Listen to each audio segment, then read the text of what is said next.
आज के इस लेक्चर में हम लोग देख रहे हैं ओमोटोपी एनालिसिस मेथड और ओमोटोपी एनालिसिस मेथड जिसको हम सिंपली हैम भी कह पढ़ते हैं HAM। इस मेथड की सबसे पहले हम एक एग्जांपल लेते हैं जनरलाइज्ड न्यूटनियन इटरेशन फार्मूला। तो इसको हम डिस्कस करते हैं। ओके स्टूडेंट्स, इन शॉर्ट में अभी यहाँ से स्टार्ट ले रहा हूँ। सपोज़ कि हम लेते हैं यहाँ पे first non linear algebraic equation है। ये याद रखें, ये डिफरेंशियल इक्वेशन नहीं है, कोई भी नॉन लीनियर अलजेब्रिक इक्वेशन है और वो हमें अगर इस तरह दी हुई है f of x equal to zero, you know कि एफ ऑफ एक्स कुछ भी हो सकता है। अब मैं बात करता हूँ स्टूडेंट कि मैं एफ ऑफ एक्स जो है इसकी बात करता हूँ कि ये कंटिन्यू रियल फंक्शन है।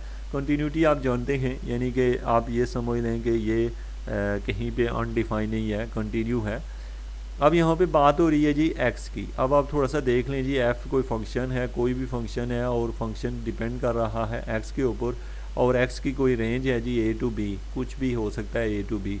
अब यहाँ पे पहली बात आपके जहन में जो रखनी है आपने, फर्स्ट ऑफ ऑल कि हमें कोई इक्वेशन दी हुई है, जैसे कि अलजेब्रिक इक्वेशन है, ये डिफरेंशियल इक्वेशन नहीं है, ये हो गई।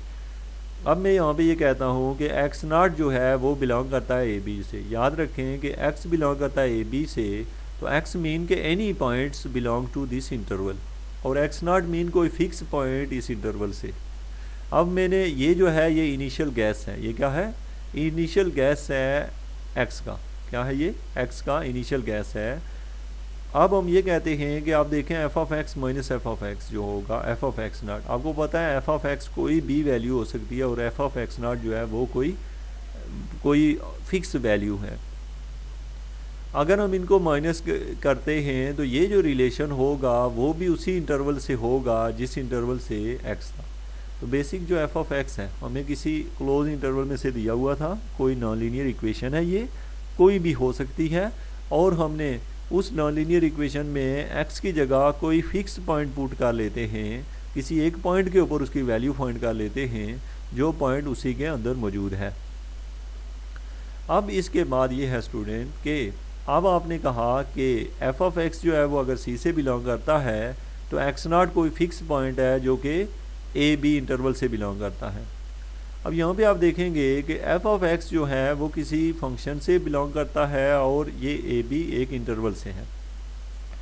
अब यहाँ पे मैं ये कहता हूँ कि ये रिलेशन देखें, मैं लिखता हूँ, आपको पता है एच एक्स क्यू, यानी कि ओमोटोपी ऑफ एक्स एंड क्यू, मतलब ये कि ये हम चूँकि प्रीवियस लेक्चर को भी आप देखें, इसमें आपने एक बात याद रखनी है, 100% आपको अंडरस्टैंडिंग यहाँ पे बिल्कुल नहीं होगी। उसकी रीज़न ये है कि ये चीज़ें जो हैं जब मैं आगे जाके एग्जांपल पे पहुंचूंगा तो आपके माइंड में अगर ये चीज़ें होंगी थोड़ी थोड़ी, यानी कि आपको अगर 10% आप अंडरस्टैंड कर पा रहे हैं तो आप वहाँ जाके इन चीज़ों को समझ जाएंगे कम्प्लीटली। और अगर आप डायरेक्ट से नेक्स्ट लेक्चर्स देखते हैं तो फिर आपको कभी भी समझ नहीं आएगा। तो एक एक लेक्चर से आपने एक एक पॉइंट लेना है और एट द एंड पे हम पहुँचेंगे। अब स्टूडेंट देखें कि कोई क्या है, नॉन लीनियर अलजेब्रिक इक्वेशन दी हुई है। हमने ये किया कि उसमें जो पॉइंट था जो x है वो किसी खास इंटरवल से है, उस इंटरवल में से हमने कोई एक फिक्स पॉइंट लिया, लेके जब हम उससे माइनस करते हैं तो हम कहते हैं कि अगर एफ ऑफ एक्स जो है वो कंटिन्यू था तो f of x minus f of x not भी कंटिन्यू ही होगा। ये बात हमने कही और फिर हमने यानी कि ये है एफ ऑफ एक्स। अब याद रखें स्टूडेंट, ये ओमोटोपी का जो फार्मूला है जिसमें मैंने पहले पिछले लेक्चर में बहुत अच्छे तरीके से इसकी एग्जांपल दी है कि ये कैसे लिखा गया है, लेकिन यहाँ पे कुछ सिचुएशन डिफरेंट है। देखें बात ये है कि हमें दिया हुआ एफ ऑफ एक्स था, हमने एफ ऑफ एक्स में से माइनस कर दिया F of x naught, mean ये कि किसी एक इनिशियल गैस के ऊपर एक वैल्यू, तो ये फंक्शन अब जो है बदल गया है, यानी कि ओवरऑल ये कुछ और बन गया है जो कि है उसी इंटरवल से ही है, और ये एफ ऑफ एक्स वही नॉन लीनियर इक्वेशन है जो हमें पता है। अब देखें जी हम क्या करते हैं, सबसे पहली बात हम ये कहते हैं कि जब हम ज़ीरो रखें क्यू की जगह, जब क्यू की जगह ज़ीरो रखेंगे तो ये वाला पार्ट बचेगा और ये वाला ज़ीरो हो जाएगा। अब स्टूडेंट जब हम यहाँ पे क्यू की वैल्यू रखते हैं ज़ीरो तो एफ ऑफ एक्स क्या हो जाता है, ये टर्म ज़ीरो हो जाएगी, ये बचेगी, और जब हम 1 पुट करेंगे तो ये वाली टर्म ख़त्म होगी और ये बचेगी। ये बात आपने यहाँ देख ली है। अब मैं यहाँ पे स्टूडेंट ये बात करता हूँ कि यहाँ पे मैं कहता हूँ कि मेरे पास जो एच ऑफ एक्स क्यू है, यानी कि होमोटोपी ऑफ जो एक्स क्यू है वो इक्वल टू ज़ीरो है क्यू बिलोंग करता है 0 to 1। अब देखें मैंने इस एच ऑफ एक्स क्यू की जगह ज़ीरो रख लिया। आप लोगों के जहन में कुछ क्वेश्चन है, भाई हम ऐसा क्यों कर रहे हैं। हमारे जहन में ये भी क्वेश्चन आता है भाई ये हो क्या रहा है। तो स्टूडेंट्स इससे प्रीवियस लेक्चर की तरफ फिर जाएँ, आप वहाँ पे जाके देखें जी ये फार्मूला ये कैसे हमने बनाया था। अब हम बात करते हैं वहाँ जस्ट एक सिंगल सा पॉइंट है, उसको वहाँ से पिक करें, यहाँ तक लाएं, और यहाँ पे जो पॉइंट आपके अभी रहते हैं कुछ नेक्स्ट लेक्चर में और कुछ उससे अगले लेक्चर में प्रैक्टिकली जब आप एग्जांपल पे जाएंगे तो ये चीज़ें आपको वहाँ दिखाई देंगी। लेकिन अगर आप फिक्स एग्जांपल करते हैं तो आप एक ख़ास बात ही समझ पाएंगे, और अगर जनरल लेक्चर आपने स्टडी किए हुए होंगे तो आप सारी बातों को एक ही पॉइंट के साथ क्लियर करते जाएंगे। अब देखें जी यहाँ आते हैं 1 माइनस क्यू हो गया, ये क्या किया हुआ है आप इसको गौर से देखेंगे, इसमें और इसमें क्या फ़र्क है। आप देख रहे हैं जी 1 minus Q F of x है, ये देखें एक्स ऑफ क्यू है, फिर हमने लिखा minus f of x not है, और आगे लिखा क्यू, और एफ जो है इस फर्दर जो है वो डिपेंड करने लगा है एक्स के ऊपर। ये क्या चीज़ है, आप एक नया पैरामीटर आप देख रहे हैं, इसमें और इसमें कोई चेंजिंग नज़र आ रही है आपको। तो स्टूडेंट यहाँ पे हमने ये किया कि यहाँ से हम कहते हैं कि above parametric family of the algebraic equation is dependent upon the homotopy parameter q replacing x by, जहाँ पे एक्स था उसको हमने रिप्लेस कर लिया, ये टिल्डा डाला और साथ में क्यू डाल दिया। This family equation can be rewrite more precisely in this form, हमने इसको इस फॉर्म में कन्वर्ट कर लिया। अब हमें ये है कि हमने जहाँ पे x लिखा था वहाँ x को x ही लिखा देने दिया, और ये टर्म जो है वो यहाँ पे लिख ली। यानी इट मीन के हम ये कहना चाहते हैं कि ये जो हमारा फंक्शन जो x है वो बेसिकली q का मोहताज है, यानी कि ये q के ऊपर डिपेंड कर रहा है। अब देखें q की वेरिएशन से x के ऊपर क्या फ़र्क पड़ता है, इसलिए हमने q के साथ x को इंट्रोड्यूस करवा लिया। अब जब हमने q की जगह ज़ीरो रखा तो ये वो क्वेश्चन बना, और जब हमने इसका सोल्यूशन जो है वो ये है। अब स्टूडेंट आप सोच रहे होंगे कि इसका ये सोल्यूशन कैसे आ गया, तो याद रखें कि आप देखें यहाँ से f of x equal to f of x naught करें आप, तो फिर आपको क्या मिलेगा, आपको ये मिलेगा एफ और एफ दोनों साइडों से कैंसिल, तो x naught equal to x आ गया। सपोज़ कि हम कहते हैं कि इस फंक्शन का जो सोल्यूशन है एक्स नॉट की जगह अगर हम लोग इस खाने की जगह आपको पता है यहाँ पे जो कुछ भी है उसकी जगह अगर हम ये रख दें तो ये इसका सोल्यूशन है। अब हम बात करते हैं क्यू इक्वल टू 1। जब स्टूडेंट हम बात करते हैं क्यू इज इक्वल टू 1, तो आप देखें जी f of x bar of 1, यहाँ पे आप गौर से देखें जब मैं क्यू की जगह 1 रखूँ तो ये सारी टर्म मेरी जो है वो क्या हो जाती है, ज़ीरो। ये वाली टर्म जब ज़ीरो हो जाती है, ये टर्म ज़ीरो हो जाती है तो खाली यही बचती है। तो जब मैं क्यू की जगह ज़ीरो रखता हूँ तो मेरे पास रिजल्ट आ रहा है स्टूडेंट ज़ीरो। अब आपने ये 2 पॉइंट ज़हन में रख लिए। अब हम कहते हैं कि ये जो रिज़ल्ट आए हैं ये एग्जैक्टली द ओरिजिनल इक्वेशन से मैच कर रहे हैं। So it's hold x bar of 1 equal to x. यहाँ पे आप देखें तो ये ओरिजिनल इक्वेशन से क्या कर रहे हैं, मैच कर रहे हैं। आपको पता है ओरिजिनल इक्वेशन में हमने पीछे जाके देखा था तो वहाँ पे भी ये रिज़ल्ट ऐसे ही थे।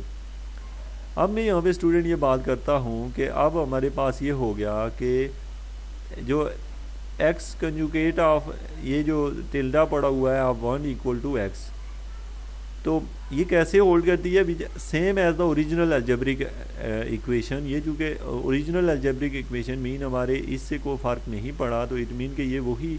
आप अगर शुरू में जाके देखें, मैं यहाँ की बात कर रहा हूँ, यहाँ पे जैसे आपने देखा था यहाँ पे स्टूडेंट यहाँ नहीं है, ये इधर पीछे है, किस जगह हमने इसको डिस्कस किया था, f of x equal to 0 का। ये देखें स्टूडेंट जब आप यहाँ पे क्यू की जगह 0 रखें, आप खुद देखें क्यू की जगह 0 रखें तो ये 0 हो जाता है। जब 1 रखें तो f of x equal to क्या आ रहा है, 0 के। तो कंपेयर करें f of x equal to 0 और एफ ऑफ ये जो चीज़ है एक्स के ऊपर जो टिल्डा पड़ा हुआ है, तो उससे पता चला कि ये एक्स के इक्वल है। अब यहाँ पे स्टूडेंट हम ये कहते हैं कि आप इस पे थोड़ा सा अगर तवज्जो दें।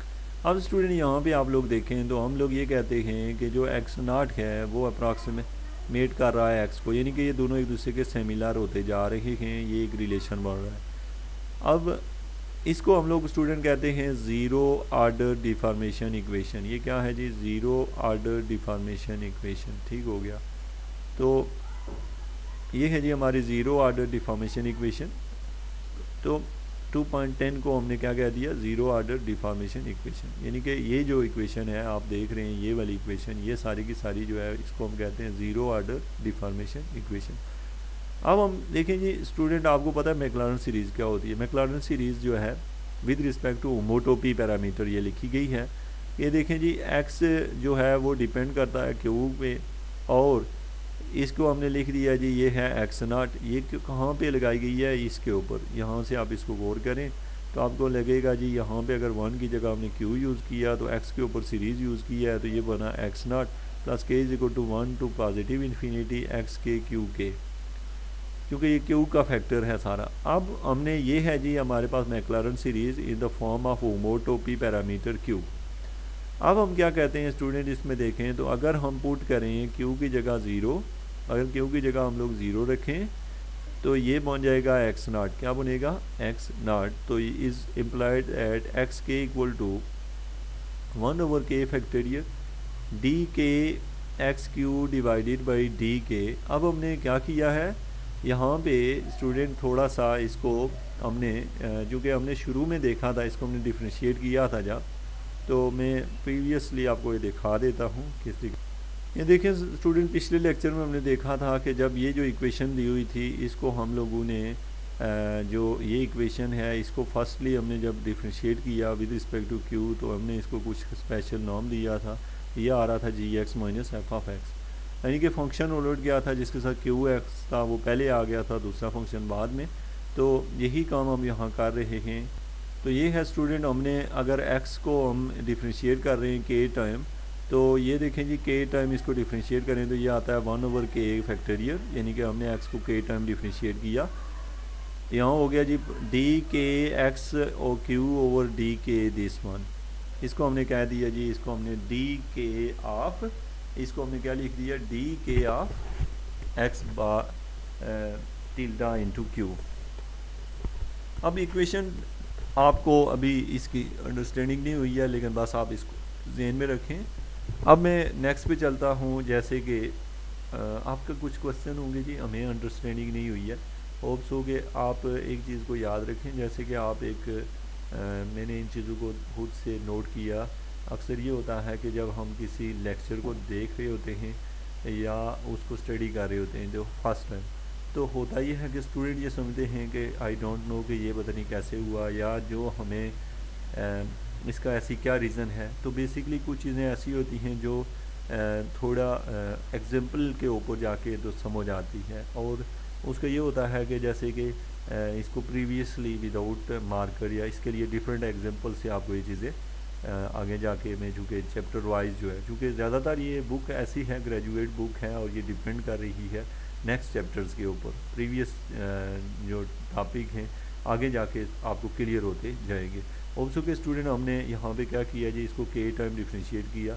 जब के टाइम डिफ्रेंशिएट किया तो ये हमारे पास जो टर्म थी इसको हम लोगों ने जो है ये टर्म है इसको के टाइम डिफ्रेंशिएट किया हुआ है। तो जब एक दफ़ा डिफ्रेंशिएट किया, दूसरी तीसरी, इस तरह के टाइम डिफ्रेंशिएट किया गया है इस टर्म को। तो यहाँ से हमने क्या निकाला जी, एक्स के निकाल लिया। ये जो टर्म है जी एक्स के, यहाँ से के टाइम डिफ्रेंशिएट होके ये टर्म का रिजल्ट है। और विद रिस्पेक्ट टू जब स्टूडेंट की यहाँ से हमने क्यू के किया हुआ है इसको डिफ्रेंशिएट, तो ये जो क्यू के था ये स्टूडेंट ये 1 हो जाता है इस साइड पे। तो यहाँ पे स्टूडेंट खाली एक्स के रह गया है, और राइट साइड पे जो है ना इसके साथ पार्शियल डेरिवेटिव लिखा हुआ है। होप्स हो कि आप मेरी बात को कुछ हद तक समझ रहे होंगे। समझ लें कि मैंने यहाँ लिखा है पार्शियल और पार्शियल क्यू के टर्म, जब मैं इसको डिफ्रेंशिएट करूँगा तो इसका डेरिवेटिव तो यहाँ मौजूद रहेगा, लेकिन इसका डेरिवेटिव जो है चूँकि ये सारी टर्म कांस्टेंट होगी ये सारी, और इसके रिस्पेक्ट से डेरिवेटिव लूँगा तो ये टर्म हो जाएगी 1। यहाँ से स्टूडेंट हम एक्स के की वैल्यू और ये वाली जो टर्म होगी एक्स नॉट, चूँकि फिक्स पॉइंट है और ये 0 हो जाएगा। नेक्स्ट है जी हमारे पास हम आते हैं, इसको हम लोग कहते हैं जी होमोटोपी मैक्लॉरेन सीरीज़ कहते हैं, ठीक है। 12.11 को ये है जी आपका होमोट्रोपी मैक्लारन सीरीज़ है ये आप देख रहे हैं जी, इसको हम कहते हैं जी, ये जो है 11 को हम कहते हैं जी homotopy Maclaurin series x naught into k equal to 1 to infinity x k and q के।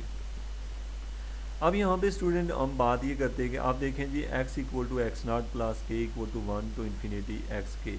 गौर से देखें जी इस इक्वेशन को, इक्वेशन नंबर 13 और इक्वेशन नंबर इसमें फ़र्क क्या है, यहाँ पे एक्स बार ऑफ क्यू है तो आप लोगों ने पीछे पढ़ा हुआ है एक्स बार ऑफ क्यू जो है जिसको हम एक्स बी उससे कन्वर्ट किया था, तो ये अप्रॉक्सीमेटली ये है जी इक्वल टू एक्स नॉट। यहाँ पे आप देखें जी एक्स नॉट इसके इक्वल टू, और इसके साथ क्यू के है और इसके साथ खाली एक्स के है।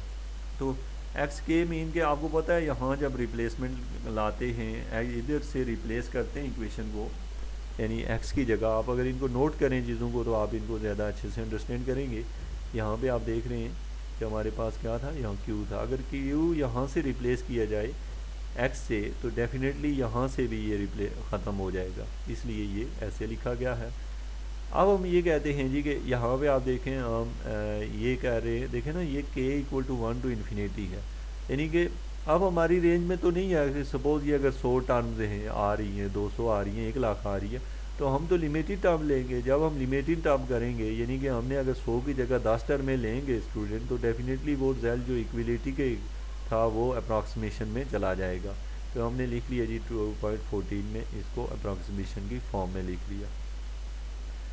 अब यहाँ पे स्टूडेंट देखें तो हम जनरली ये कहते हैं फाई जो है ये क्या है, कोई सोल्यूशन है किसी भी फंक्शन का, कोई आंसर निकला है और ये अप्रॉक्सीमेटली इक्वल है दिस वन, इसके जो है सिमिलर है, और ये क्यू लिखा हुआ है स्टूडेंट। अब हम क्यू की जगह जब हम 1 पुट करेंगे स्टूडेंट तो गौर से देखें तो आपको ये दिखाई देगा कि क्यू की जगह जब 1 रखेंगे तो यहाँ पे क्यू की जगह क्या आ गया 1, बाकी सारी इक्वेशन सेम रख दी गई है।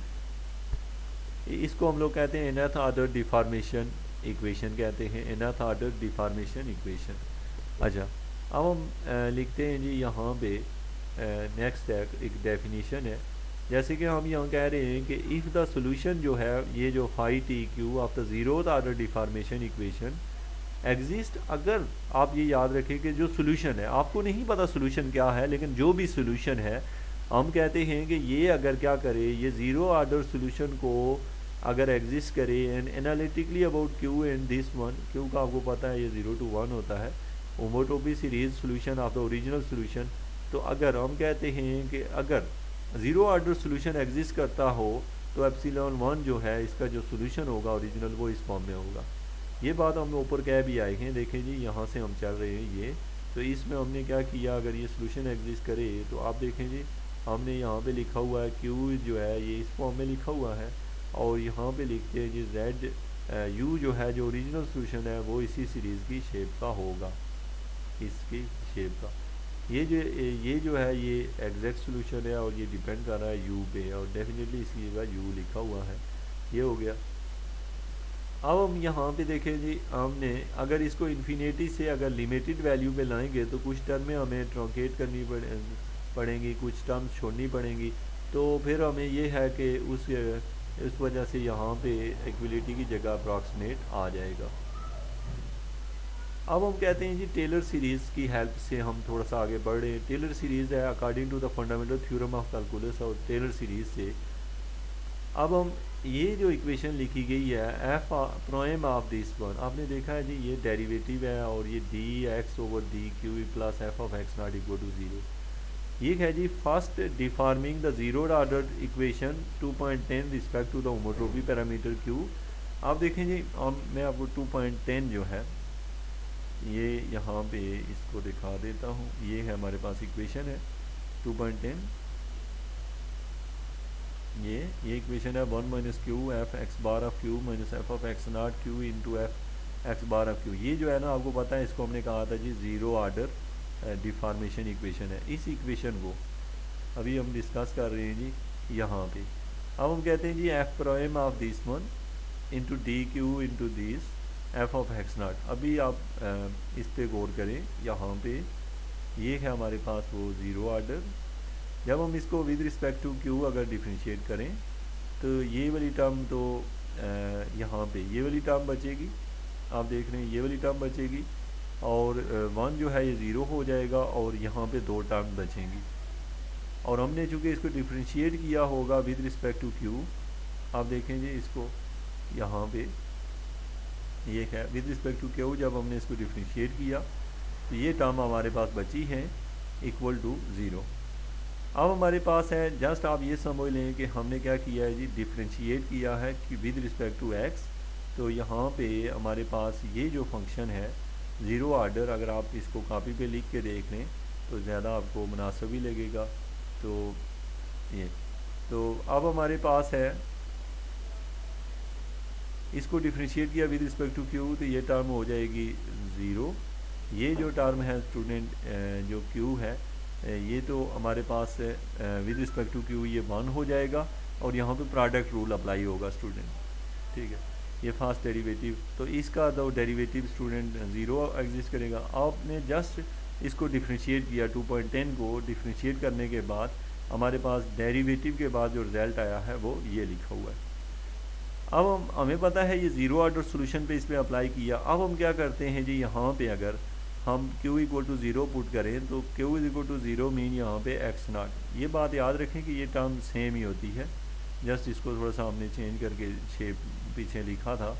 ये x बार ऑफ q जो होता है ये x ऑफ x होता है, और जब x q की जगह 0 रखें तो ये बन गया x नॉट, और बाकी टर्म तो जो है आपके सामने है। अब हम क्या करते हैं, यहाँ से हम ये कहते हैं अकॉर्डिंग टू द डेफिनेशन 2.12। अब जो डेफिनेशन है 2.12 वो बताती है कि ये सारी टर्म जो होती है ये x1 है। कौन से है जी, 2.12 डेफिनेशन पे जाएं, ये देखिए जी हमारे पास आ गई 2.12।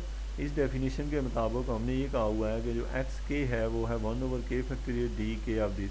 अगर k की जगह आप 1 रख दें तो आपको पता चलेगा कि ये चीज़ x के बराबर है। ये वैल्यू हमने यहाँ सब्सिट्यूट कर दी। यहाँ पे जब सब्सिट्यूट की है तो आपने देखा जी कि हमारा रिजल्ट जो है इसकी जगह पुट करने से ये बना है। अब यहाँ से हमें x1 की वैल्यू चाहिए, तो ये देखें जी आया minus f of x naught over x dash of x naught. तो ये कहीं आपने इस तरह की कोई इक्वेशन पहले भी देखी हुई है, जैसे आप न्यूटन रॉप्सन फार्मूला या इस फार्मूले के एक टर्म की कमी की वजह से ये वैसा ही फार्मूला हमें दिखाई दे रहा है। इसको हम कहते हैं similarity differentiating the zeroth order differential equation twice with respect to homotopy parameter. अब एक दफ़ा फिर इसको डिफरेंशिएट करते हैं, एक दफ़ा डिफरेंशिएट किया तो इसका आंसर ये निकला, दूसरी दफ़ा फिर हम इसको डिफरेंशिएट कर रहे हैं इसी फंक्शन को, तो इसके ऊपर स्टूडेंट लगेगा प्रोडक्ट रूल। तो ये हमारे पास है, अगर आप इस फंक्शन को यहाँ से डिफरेंशिएट करें तो इसके ऊपर लगा दें प्रोडक्ट रूल, तो यहाँ पे इसको बल्कि ये जो कलर में है यहाँ डबल डेरिवेटिव आ जाएगा, और यहाँ पे भी स्टूडेंट जब अप्लाई होगा तो डी स्क्वायर और इसके ऊपर तो ये 0 हो जाएगा एफ ऑफ एक्स ना। तो ये हमारे पास स्टूडेंट ये टर्म बन गई है, और उसी फार्मूले का प्रीवियस हमने यूज़ भी किया है। अब हमारे पास है स्टूडेंट, आप इस पर अगर फोकस करें तो ये मैं जो थोड़ा सा इसको सिंप्लीफाई कर रहे हैं, यहाँ पे सिंप्लीफाई कर दिया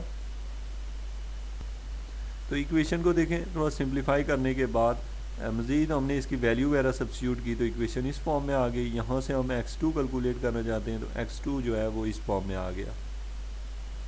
अब हम यहाँ पे प्रीवियस वैल्यू का यूज़ करते हुए zeroth order deformation equation two obtain exactly the same second order deformation equation mention above. जो ऊपर थी वही कुछ नीचे भी आया, जैसे कि आप देखें जी फर्स्ट ऑर्डर का आया था x1 equal to f of x naught over f prime, जबकि दूसरा क्या आया जी, ये देखें तो x2 हमारे पास क्या आ गया कि F not F square x not F double prime of x naught over f prime x not का क्यूब डिवाइडेड बाई 2 है। अब स्टूडेंट यहाँ पे अगर आप इसको देखें, ये भी तो सेकंड डेरिवेटिव लिया है। अब हम कहते हैं कि यहाँ से एफ बात करें, अगर हम देखें जी k की वैल्यू है 1 2 3 4, ठीक है। अब मैं यहाँ पे कुछ चीज़ें जिस तरह से इसने लिखा है चैप्टर 3 में हम डिस्कस करेंगे। फर्स्ट ऑर्डर होमोट्रोपी अप्रॉक्सीमेशन जो है उसको हमने ये लिख लिया। ये कैसे लिखा है आपको पता है कि शुरू में हमने इसकी वैल्यू निकाली है जी f of x naught over f naught. फिर इसी तरह सेकंड ऑर्डर जो हमने निकाली है वो टर्म ये आई है जी, सेकंड ऑर्डर में फर्स्ट ऑर्डर भी इन्वॉल्व है और ये 2 टर्म्स हैं। इसी तरीके से आप जाएँ तो जनरली थर्ड ऑर्डर और फोर्थ ऑर्डर पे भी हम जा सकते हैं। ओके जी, ये हमारे पास वो यहाँ पे अब हम कुछ इशू डिस्कस करते हैं। ये जो है इसको कहते हैं फेमस न्यूटन इटरेशन फार्मूला है, ये न्यूटन इटरेशन फार्मूला है। अब यहाँ पे हम यहाँ पे जो फैक्ट हैं, क्या क्या वजूहत हैं कि ये मेथड जो है हमारे पास का किस हद तक सक्सेसफुल है। यहाँ पे देखें जी 2.17 की बात हो रही है, is exactly famous Newton iteration formula है ये और ये 1700 जो है ना 27 में जो पेश किया गया ओल्वर इटरेशन फार्मूला भी इसको कहते हैं। In fact one can give the iteration formula for similar way, this shows the potential of the homotopy approach. अब देखें यहाँ पे हम एक और चीज़ की तरफ बढ़ते हैं कि क्या कुछ लिमिटेशन है इसकी क्या है, कुछ लिमिटेशन है। मैं थोड़ी सी आपको इसकी लिमिटेशन बता दूं और कुछ नई चीज़ें जो इससे आगे हम पढ़ने जा रहे हैं इन लिमिटेशन को दूर करने के लिए। यहाँ पे देखिए जी, ये हम कहते हैं the above approach has been some interesting characteristic first of all in this dependent and physical. पहली बात तो यहाँ पे वो लिखता है कि ये जो इसकी ये है कि ये जो है किसी पैरामीटर के ऊपर डिपेंड नहीं करता। जैसे देखते हैं परटर्बेशन जो होती है वो एप्सिलॉन डिपेंडेंट होती है कि जी वो स्मॉल है या लार्ज है। इसी तरीके से हम फ्लूइड मैकेनिक्स के अंदर रेनॉल्ड नंबर की बात करते हैं, ये वो, तो ये जो सोल्यूशन है ये किसी भी चीज़ पर डिपेंड नहीं कर रहा। लेकिन यहाँ पे अप्रोच में कुछ लिमिटेशन है, बहुत ही ख़ास बात है यहाँ पे मैं जिनकी डिस्कशन करने लगा हूँ कि क्या क्या लिमिटेशन है, ये जो हमारे पास इसके रिजल्ट्स हैं इनके बारे में। अब हम बात करें अगर लिमिटेशन की, तो स्टूडेंट यहाँ पे the convergence of homotopy Maclaurin series 2.1 q equal to not guaranteed, therefore the homotopy series solution might be divergent. हम ये कहते हैं कि जो 2.11 है जो हमने मैक्लॉरिन सीरीज़ की बात की Q इज़ इक्वल टू 1 के ऊपर, उसकी कोई गारंटी नहीं है कि वो जो है वो कन्वर्ज ही करेगी, डाइवर्ज भी कर सकती है। तो फिर हम कहते हैं कि इस अप्रोच को बेस सच एजम्पशन, ये जो टर्म हमने ली थी, is analytically in Q is this one, the homotopy Maclaurin series is convergent at Q equal to 1 but does not provide a way to guarantee that such the assumption indeed hold। तो student यहाँ ऊपर अगर हमने देखा ये था कि हमने जहाँ पे ये लिया था कि ये बेस करता है Q के ऊपर ना, हमारा यहाँ पे देखें हमने कहीं पे X को रिप्लेस किया था इससे। तो अब स्टूडेंट यहाँ पे बात ये है कि हमारे पास जो ऊपर इक्वेशन के रिजल्ट आए हैं इसकी कोई गारंटी नहीं है कि ये कन्वर्ज ही करेगी। तो इससे पता ही चला कि यहाँ पे हम ये बात कहते हैं कि जो न्यूटन, ये जो दो चीज़ें हैं इसमें हम लोग ये हम कहते हैं जी Newton iteration formula and Olver iteration formula 2.8 जो है, ये दो फार्मूले हैं। हम एक तो ये वाला पॉइंट है 17 और इसको हम ओल्वर इटरेशन फार्मूला कहते हैं 18। ये दोनों जो होते हैं ये फेल हो जाते हैं, हमें नहीं पता चलता, कोई गारंटी नहीं है कि ये कन्वर्ज करते हैं या डिवर्ज। अब हम इस लिमिटेशन पे कंट्रोल करने के लिए ये जो लियोन है जिसकी बुक और अभी हम स्टडी कर रहे हैं और ये लेटेस्ट बुक है जो कि 1997 में जो है, इसके लिए एक और मसले का जो है एक पैरामीटर जो है उसको इंट्रोड्यूस करवाया ताकि इस मसले को कंट्रोल किया जाए। यानी कि इसको हमने कह दिया जी कन्वर्जेंस कंट्रोल पैरामीटर, जो कि ये है जी हमारे पास C0। अच्छा, ये जो आप देख रहे हैं ये टर्म सारी की सारी ये ऊपर लिखी हुई है। अगर कोई एक्स्ट्रा टर्म है तो वो हमने देखी है, जस्ट एक नई टर्म है वो है C0। मैं फिर पीछे अगर जाऊँ आप खुद देखें 2.17 के ऊपर, तो वहाँ आप देखेंगे यहाँ पे ये टर्म सारी लिखी हुई है -Q into f of x q equal to 0 लिखा हुआ है, लेकिन ये वाली फालतू C0 इन यहाँ पे इन कर दी गई है। अब जहाँ पे ये C0 इन की गई है ये क्यों है और इसका क्या है वैल्यू है, तो हमने कहा जी इसको हमने कहा कन्वर्जेंस कंट्रोल पैरामीटर के तौर पे यहाँ पे ये इन्वॉल्व हुई है। अब हम कहते हैं जब Q को 1 रखें तो अब ये इक्वेशन जो है वो इक्वल टू क्या आ जाती है 0। Q को 1 रखें, Q को जब 1 रखें तो डेफिनेटली ये लेफ्ट हैंड साइड सारी 0 हो जाएगी, तो पीछे यही टर्म बचेगी, ये इक्वल टू 0 हो जाएगी। विच अब चूँकि ये जो पैरामीटर है ये यहाँ पे उस बंदे के जहन में कैसे आया कि इसमें वो डाले, क्योंकि हमें डाउट ही इसी पे था कि जब हम 1 रखते हैं तो ये जो बाकी बचता है क्या ये कन्वर्ज करता है कि नहीं। तो इसके लिए हमें इशू ये है कि अच्छा इसकी क्या गारंटी है 1 रखने से, चूँकि ये तो पार्ट ही ज़ीरो हो जाता है। दूसरा ये कि आपने लिमिट के लिए ये रूल पहले से कहीं डिफाइन किया हुआ है कि f of x minus f of x not जो होता है ये ज़ाहिर है कहीं ना कहीं कन्वर्ज कर रहा होता है।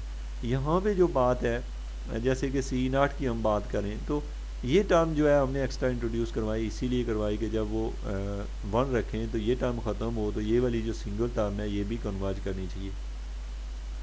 अब हम कहते हैं कि ये जो टर्म है ये इक्विवेलेंट है f of x equal to 0 के। ये ओरिजिनल इक्वेशन है, ओरिजिनल इक्वेशन को रिप्लेस करके हमने इस फॉर्म में लिखा हुआ है और हमें पता है provide x equal to x bar of 1। अब हम कहते हैं जो लाइक 11 है, 11 में वो फार्मूला और हमारे पास अब इस फार्मूले को आप लोग अगर यहाँ पे मैं देखें तो हमारे पास है, अब यहाँ से हमने कुछ वैल्यू ली हैं। अगर आप इसको नोट करना चाहते हैं इसको नोट करें। और अब हमारे पास अगर किसी फंक्शन में बिल्कुल वही प्रीवियस केस है सारा, लेकिन इसमें क्या इन्वॉल्व हो जाता है सी नॉट, टू द पॉइंट वही है। अब इसी चीज़ को हम दोबारा से वो पीछे हमने इक्वेशंस देखी हुई हैं जो सेकंड हमने फार्मूला डिराइव किया था उसमें भी सी नॉट इन्वॉल्व हो जाता है। तो अब आप देखें जी x1 में भी सी नॉट आ जाता है, x2 में भी सी नॉट आ जाता है। तो इससे आप देखें जी ये हो गया जनरलाइज न्यूटनियन इटरेशन फार्मूला, इसको हमने कह दिया जनरलाइज न्यूटनियन इटरेशन फार्मूला, जो कि इसमें सी नॉट इन्वॉल्व है जिसको हमने कंट्रोल पैरामीटर का नाम दिया है। तो ये हो गया जी फर्स्ट आर्डर के लिए ये हो गई होमोटोपी अप्रॉक्सीमेशन, और सेकंड के लिए हमने ये कर ली, इसमें 2 डेरिवेटिव इन्वॉल्व हैं सेम एज के हमने थर्ड आर्डर के लिए करें तो ये बन गई है। अब हम यहाँ पे बात ये करते हैं कुछ खास है। अब यहाँ पे स्टूडेंट ये जो सीरीज़ बनी है ये थर्ड आर्डर होमोटोपी अप्रॉक्सीमेशन। अब स्टूडेंट एक और साइंटिस्ट है उसने इसके ऊपर एक आइडिया दिया कि अगर ये जो चीज़ है जैसे कि हम यहाँ पे पहले से ये जो फार्मूला बना है इसमें देखें ना x को हमने लिख दिया x0 x1 x2 x3। अगर हम इसको मज़ीद अगर सिंप्लीफाई करना चाहते हैं तो हम अगर x ऑफ q की जगह x0 x1 ऑफ q अगर ये वाली वैल्यू पुट करें, सॉरी यहाँ पे हैं हम, ये वाली वैल्यू अगर हम सब्स्टिट्यूट करें जो कि x1 x2 के रिप्लेसमेंट में, तो हमारे जो रिज़ल्ट हैं वो ये बन जाते हैं अप्रॉक्सीमेटली। इसमें इसको हमने क्या कह दिया जी, ये जो टेक्निक है आपने कोई इतना ख़ास फ़र्क नहीं पड़ा, हमने इसकी जगह ये इसका सीरीज सोल्यूशन पुट किया। तो अब देखें यहाँ पे जो इटरेटिव फार्मूला है वो इस फॉर्म में आ जाता है independent of convergence control parameter c naught, और इसमें कोई सी नॉट इन्वॉल्व नहीं है। तो ये जनरल फार्मूला जो है इसको हम लोग कहते हैं पेडे टेक्निक्स, इसको क्या पढ़ते हैं जी होमोटोपी पेडे टेक्निक। कोई इतनी ख़ास चीज़ नहीं है, उसी फार्मूले में हमने ये जो वैल्यू है x इसकी जगह हमने ये सीरीज़ की फॉर्म में वैल्यू रख दी हैं जिसकी वजह से ये रिज़ल्ट अखज़ हुआ 2.23। अब हम नेक्स्ट एग्जांपल पे जाएंगे और बाकी चीज़ें इसकी डिस्कस करेंगे, वो हम नेक्स्ट लेक्चर में करेंगे। Thank you very much.